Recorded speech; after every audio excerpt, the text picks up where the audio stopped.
Assalamualaikum warahmatullahi wabarakatuh. Perkenalkan, nama saya Aditya Gigis Yandi Nur Cahya, Nopresensi 4, kelas 12 mesin 2. Saya akan membacakan penggalan cerpen Dilarang Mencintai Bunga-Bunga karya Kunto Wijaya.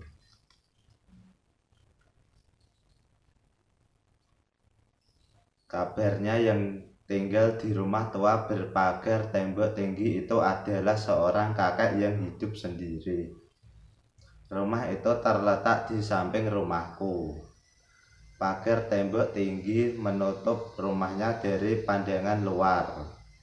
Hanya ada satu pintu masuk dari muka, ditutup dengan anyaman bambu yang rapat.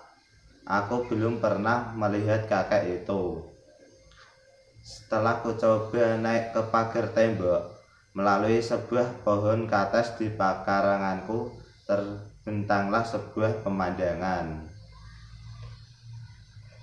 Sebuah rumah Jawa, bersih seperti baru saja disapu dan alangkah banyak bunga-bunga di taman.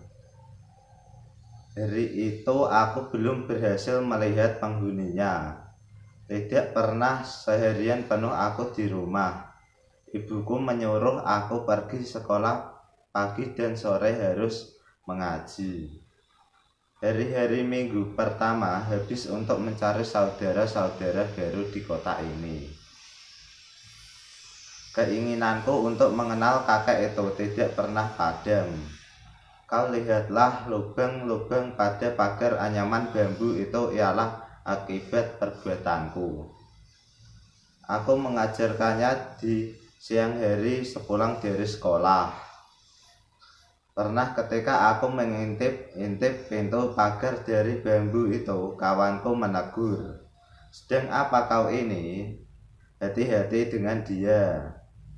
Sebentar lagi tanganmu sakit. Tunggu sajalah." Ketakutan menyerang aku. Apakah aku akan sakit karena mencoba membuka pintu pagar rumah ini? Siapa bilang? Kataku berani. Semua orang dijawabnya, "Kau kuatlah di keramat." Aku ditinggalkannya berdiri dekat pagar itu. Ketakutanku mendesak-desak. Aku lari puntang-panting ke rumah. Ayahku sudah duduk di kursi dengan selembar koran. Aku tenang kembali. Baru bersandar bahwa tas sekolahku tertinggal di pagar rumah samping itu. Sore hari aku memberanikan diri untuk mengambil tas yang tertinggal. Dan tas itu masih ada di sana. Tidak dimanapun di dunia ini, kecuali di pintu pagar itu. Sebuah tas berharga akan selamat dari incaran orang.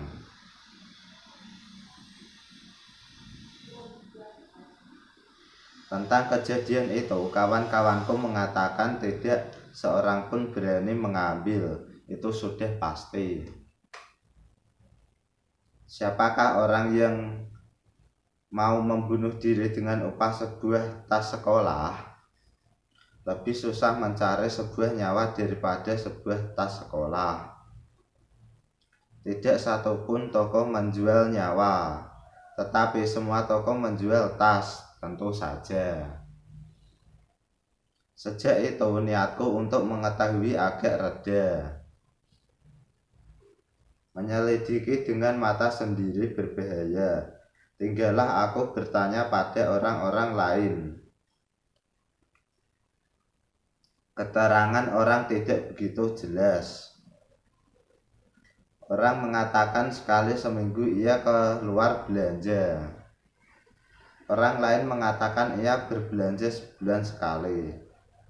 Orang mengatakan ia mempunyai anak di kota lain. Orang lain mengatakan ia tidak beristri.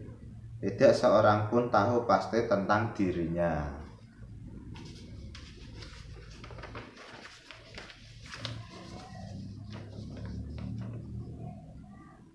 Barangkali di antara kawan bermain hanya akulah yang mempunyai keinginan untuk mengetahui lebih banyak tentang kakek itu. Kawan lain sudah tidak acuh lagi. Aku sudah bosan bertanya. Selalu mereka juga tidak memberi keterangan yang jelas. Mereka akan mengajakku dengan mengatakan, biarlah kau jadi cucunya. Pernah pula aku bertanya pada ayahku. Ayahku melemparkan koran dari tangannya dan meninggalkan aku. Untuk apa, Jawabnya, itu adalah ucapan ayah yang sering kudengar.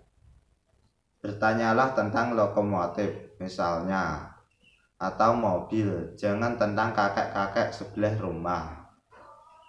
Aku sendiri saja di dunia dengan keinginanku untuk mengetahui. Tiba-tiba aku mengenalnya dari dekat. Begini, pada musim layang-layang angin bertiup kencang. Jalanan muka rumahku tidak banyak kendaraan. Polisi membiarkan anak-anak main layangan di situ.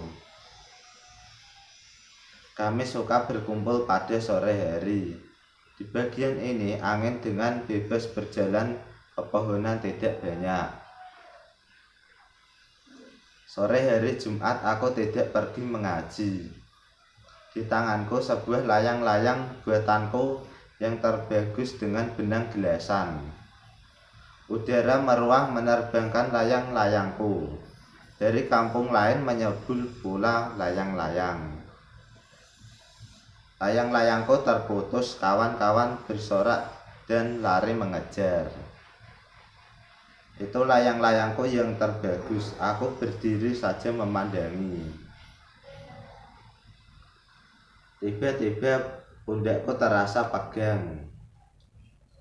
Aku terkejut. Seorang laki-laki tua dengan rambut putih dan piyama, ia tersenyum padaku. Jangan sedih, Coco, katanya. Suara itu serak dan berat. Sebentar darahku teresap. Aku teringat rumah tua berpagar tembok tinggi. Mataku melayang padanya. Di tangannya sentakai bunga berwarna ungu. Tubuhku seketika menjadi dingin. Pendapatku mengenai cerpen tersebut adalah cerpen ini membuat pembaca berpikir tentang banyak hal, dan cerpen ini seperti berkata bahwa tidak ada sesuatu yang benar atau salah pada kehidupan ini, kecuali ada hal yang kita yakini sendiri. Sekian dan terima kasih. Waalaikumsalam warahmatullahi wabarakatuh.